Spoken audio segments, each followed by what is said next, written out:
Welcome to BSc academy. BSc একাডেমিতে আপনাদের সকলকে স্বাগত জানাই। এখানে আজকের আমি ক্লাস 10-এর দ্বিতীয় পর্যায়ক্রমিক মূল্যায়নের আহ, হচ্ছে সাজেশন দেব। এখানে হচ্ছে প্রথম হচ্ছে পাটিগণিতের যে চ্যাপ্টারগুলো প্রথমে রিমাইন্ড করিয়ে দিই, যেটা হচ্ছে পাটিগণিতের অংশীদারি কারবার, বীজগণিতের ভেদ এবং অ্যাকচুয়াল বিশিষ্ট দ্বিঘাত সমীকরণের সমাধান, আর বৃত্তের স্পর্শক সংক্রান্ত উপপাদ্য, সদৃশতা সংক্রান্ত উপপাদ্য, ত্রিভুজের পরিবৃত্ত অন্তর্বৃত্ত যেটা হচ্ছে সম্পাদ্য আমাদের, আর উপপাদ্যের প্রয়োগ, আর পরিমিতি গোলক আর লম্ববৃত্তাকার শঙ্কু। তাহলে প্রথমে আমরা অংশীদারি কারবারটা দেখে নিই। অংশীদারি কারবারে কি কোনটা কোনটা করব? অংশীদারি কারবারে ফার্স্ট করব প্রয়োগ 11, তারপর করব 3, 5, তারপর হচ্ছে 8, তারপর 9, 10, আর এদিকে হচ্ছে 12, 13, 14, 12, 13, 14। আর এখান থেকে 16 দাগের যেটা করব সেটা হচ্ছে 4 আর 5, আর 17 দাগের 1, 3 আর 5, 1, 3 আর 5। ভেদে থেকে কি কি ইম্পর্টেন্ট? ভেদে থেকে প্রয়োগ 15টা করবে, প্রয়োগ 15, প্রয়োগ 15, প্রয়োগ 13, প্রয়োগ 15, প্রয়োগ 13, আর এখান থেকে প্রয়োগ 15, প্রয়োগ 13 আর প্রয়োগ 16, প্রয়োগ 15, প্রয়োগ 13, প্রয়োগ 16। এরপরে আমরা আসবো যেখানে হচ্ছে 19-এর প্রয়োগ হচ্ছে 19, প্রয়োগ 19-এরটা করবো, আর প্রয়োগ 20টা, 19 আর 20 প্রয়োগ। এবারে এখানে আসবো প্রয়োগ 23, প্রয়োগ 23 করব, আর তারপরে আসছি এখানে হচ্ছে প্রয়োগ 24, প্রয়োগ 24 এটা করব। আচ্ছা, এবারে আসবো আমরা 4-এর দাগ। 4-এর দাগের 1, 2 দুটোই করব, 4-এর দাগের 1, 2 দুটো করব। 5-এর দাগের এখানে করব 1 আর 4, 1 আর 4, 1 আর কত 4, 1 আর 4। আর 6-এর দাগের এখানে 1 আর 2 এই দুটোই করব, 1 আর 2, 1 আর 2। আর 8-এর দাগের 7-এর দাগেরটা করব শুধু 2-এরটা, 7-এর 2-এরটা করব, ভেরি ভেরি ইম্পর্টেন্ট 7-এর 2-এরটা। আর 8-এর দাগ 8 করব, 9 করব আর 15 করব, 8 করব, 9, 8, 9 আর 15। ঠিক আছে, এখানে 2 নম্বরের কোশ্চেন, 1 নম্বরের সবগুলো করতে হবে, কারণ প্রথমত বীজগণিতের সাজেশন হয় না, তবুও এখানে এগুলো সবগুলো শর্ট কোশ্চেন সলভ করতে হবে। আর 17-র দাগের এখানে হচ্ছে 2, 2, 3, 4, 2, 3, 4 এটা করব ভেদ থেকে। তাহলে এটা গেল আমাদের ভেদ। আমরা অ্যাকচুয়াল বিশিষ্ট দ্বিঘাত সমীকরণের যে সমীকরণ পড়ে এবং তাকে সমাধান করতে হয়, মোটামুটি সমাধান আমাদের করতে হবে। তাহলে তার মধ্যে আমরা প্রথমে করব সেটা হচ্ছে 8-এরটা করব, তারপরে হচ্ছে 10-এরটা, 8-এরটার পরে 10-এরটা করব, তারপরে হচ্ছে 12টা, তারপরে হচ্ছে 12টা হচ্ছে 15টা, 15, 16, 15, 16, 17, 15, 16, 17, 18, 18 আর 20, 18 আর 20 এই কটা করব। আর এখান থেকে প্রয়োগ 15টা করব, প্রয়োগ 15টা ইম্পর্টেন্ট, ভেরি ভেরি ইম্পর্টেন্ট, এটা করব। তাহলে এটা গেল আমাদের অ্যাকচুয়াল বিশিষ্ট দ্বিঘাত সমীকরণ, যেটা হচ্ছে যেখানে আমাদের সমীকরণ পড়ে তাকে সমাধান করতে হবে। কিন্তু এর অপোজিট আরেকটা অঙ্ক পড়ে, যেটা মাধ্যমিকেও পড়বে, সেটা কি, যে 1.3 রিলেশন। এখানে আসে যে এখানে হচ্ছে অঙ্কটা দেয়া থাকবে, সমীকরণটাও তোমার গঠন করতে হবে, সমাধানটাও তোমার করতে হবে।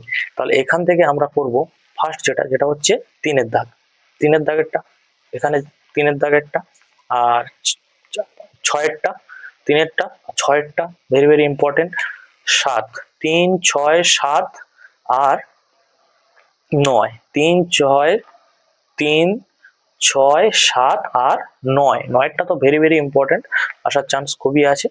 ঠিক আছে, তাহলে এখান থেকে এই অ্যাকচুয়াল বিশিষ্ট দ্বিঘাত সমীকরণের সমাধানটা আমরা এখান থেকে করব।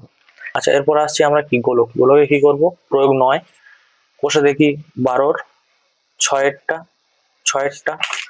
6, তারপর এটা করব 8, 8-এরটা করব, 8-এরটা, 9-এরটা, 10-এরটা, 8-এরটা, 9-টা, 10-এরটা, 13, 14 এই কটা ইম্পর্টেন্ট। আর এখান থেকে 15-র দাগে করব 4-এরটা, 5-এরটা আর 1-এরটা। আর এখানে 16-র দাগে করব, 16-র দাগের করব, এটা তো ভেরি ভেরি ইম্পর্টেন্ট, যেটা হচ্ছে 4-এরটা করব, 5-এরটা করব, 4 করব, 5 করব আর 2 করব। ঠিক আছে, এখানে গেল আমাদের গোলক, বৃত্তাকার শঙ্কু। এবার আসছে লম্ববৃত্তাকার শঙ্কু। লম্ববৃত্তাকার শঙ্কুর ক্ষেত্রে আমরা দেখব যে এখানে কি কি ইম্পর্টেন্ট। প্রথমে আমরা প্রয়োগ দেখে নেব। প্রয়োগ 13টা আর প্রয়োগ 15টা। প্রয়োগ 15টা ভেরি ভেরি ইম্পর্টেন্ট, প্রয়োগ 15টা। আর এখান থেকে করব আমরা 6-এর অঙ্কটা, 6-এরটা করব, 8-এরটা করব, 6-এরটা, 8-এরটা, 9-এরটা, 10-এরটা, 10-এরটা আর 11টা, 11টা, এই কটা করব। এবার এখান থেকে শর্ট কোশ্চেন বলতে 13 লেসনের শর্ট কোশ্চেন আমরা করব 4-এরটা, 4-এরটা আর 2-এরটা, 4-এরটা, 2-এরটা আর এখানে হচ্ছে 5-এরটা, 4-এরটা, 2-এরটা আর 5-এরটা। আর এখানে হচ্ছে 14 দাগের করব, যেটা হচ্ছে মোস্ট ইম্পর্টেন্ট। 3-এর দাগ, 3-এর দাগেরটা করব, 4-এর দাগেরটা করব, 3, 4 ভেরি ভেরি ইম্পর্টেন্ট। আর 5-এরটা 3, 4, 5 এই কটা করব। উপপাদ্যের ক্ষেত্রে আমরা এখানে প্রথমে দেখব বৃত্তের স্পর্শক সংক্রান্ত উপপাদ্যের ক্ষেত্রে স্পর্শকের কি কি ইম্পর্টেন্ট। প্রথমে দেখব 41 উপপাদ্য, 41 উপপাদ্য এটা করবে। আর এখানে করবে 42 উপপাদ্য, 41 উপপাদ্য আর 42 উপপাদ্য ভেরি ভেরি ইম্পর্টেন্ট। এটা ইনফ্যাক্ট মাধ্যমিকের জন্য ইম্পর্টেন্ট। তাহলে 41, 42 হচ্ছে সদৃশতার ক্ষেত্রে যে উপপাদ্যটা ভেরি ভেরি ইম্পর্টেন্ট, যেটা হচ্ছে 48 উপপাদ্য। 48 উপপাদ্য এই টোটাল 3টে উপপাদ্য করবে। এই 3টে উপপাদ্য করলে মোটামুটি তোমাদের সমস্যার সমাধান হয়ে যাবে। সম্পাদ্যর ক্ষেত্রে দুটো জিনিস মাথায় রাখবে, যেটা হচ্ছে একটা হচ্ছে অন্তবৃত্ত আর পরিবৃত্ত। দেখো কোশ্চেন রিপিটও হয়, অনেক সময় অন্তবৃত্ত পড়ে গেলেও দ্বিতীয় বছরও তার পরের বছর অন্তর্বৃত্ত পড়তে পারে। তাই এখানে রিপিট হওয়ার সম্ভাবনা আছে, তাই আমরা একটা ছাড়বো না, দুটোই করে রাখবো। আর সবচেয়ে বড় কথা, এর সাজেশন বলতে এখানে আমরা তোমরা প্র্যাকটিস তো করবে 1, 2, 3, 4, 5, কিন্তু এর রুলসটা জানলে যেই অঙ্ক পড়বো না কেন তোমরা করে দিতে পারবে। তার মানে এর রুলসটা জানাটা খুবই জরুরি। তাহলে 11.11 এখানে তোমরা 1-এরটা, 2-এরটা, 4-এরটা আর 5-এরটা করবে। এটা হচ্ছে পরিবৃত্ত। আর অন্তবৃত্তর ক্ষেত্রে ওরকম 1-এরটা করবে, 2-এরটা করবে, 7-এরটা করবে আর 3-এরটা করবে। 3-এরটা 2, 3 আর 7-এরটা এই কটা করে রাখবে। কিন্তু বারবার বলছি রুলসটা জানাটা খুবই জরুরি। হচ্ছে প্রয়োগ 17 আর প্রয়োগ 18, প্রয়োগ 17, প্রয়োগ 18 এই কটা করবে। আর 18.3 লেসনে যেখানে প্রয়োগ 10, এই যে 10 আছে না, এইটা করবে ইম্পর্টেন্ট, এটা ভেরি ভেরি ইম্পর্টেন্ট, এটা করবে। আর প্রয়োগ 11 এটা করবে। ঠিক আছে, আর